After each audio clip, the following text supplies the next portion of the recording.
ese wowe wumva hagati y'abakinnyi ba filime n'abahanzi ari bande barusha abandi amafaranga? Reka dusangire ijambo tujye hasi muri comment maze tubwire uwo waba wumva barusha abandi amafaranga.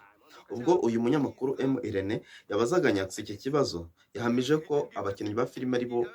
bafite amafaranga menshi kurusha abahanzi. Ese wowe niko ubyumva, niko ubitekereza? Reka duhurire hasi muri comment maze duhane ijambo, maze nawe umbwire ubona hagati y'abahanzi n'abakinnyi ba filime ari bande bafite amafaranga menshi. Gendi nemje wanga iki hari nabyo mu mwana twumvikanye bavuga ko bashaka amafaranga ibyo ngibyo nta kibazo abakumura imodoka nziza imodoka cyangwe cyiza icyangwe cyiza ibyo ngibyo abanyarwenya babasa ntabwo ari byo mvuze uzisima byose none se uremera gutya muhuye mu nzira ugahura wenda tuvuge na meya tugendeye mu buryo tugendeye mu buryo industry n'ibiki muri industry n'ibiki neza kurusha meya nyine asa neza kurusha meya nyine akomeye ni ibintu bimwe kabisa akomeye ni ibintu bimwe ikote unamumenye ko ari nabi unamumenye ko ari nabi none se wavuga ko meya yambaye nabi nicyo ahubwo biterwa nicyo twebwe abanyarwenya ntabwo dutegetswe kwambara ngo ariko bitewe n'umwuga dukora ariko bitewe n'umwuga dukora abanyarwenya usanga duhora turi mu kazi nk'ubu wantumiye muri interview umunyamuziki wamutumiye muri interview indirimbo ye nta tuntu two gusetsa ariko njye ntegetswe gusetsa ariko njye ntegetswe kuzana muri ubugoryi kugira ngo abantu umuntu wo muri filime wemera mu Rwanda ufite amafaranga menshi wemera ukavuga utuye ni boss njyewe mwana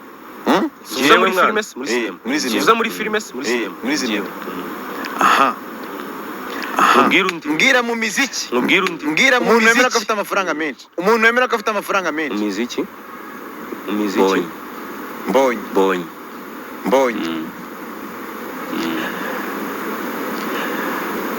ubwo yamurusha kubera ko ntaza ye nanjye ayanjye yo ndayazi kereka ubwo tumenye ayuko angana tumubaze ati mbonye ufite nkangahe gira mwana tumubaze tumubwire atenda cyatumubaze wenda tuvuge gusa ukurikiza ayo ufite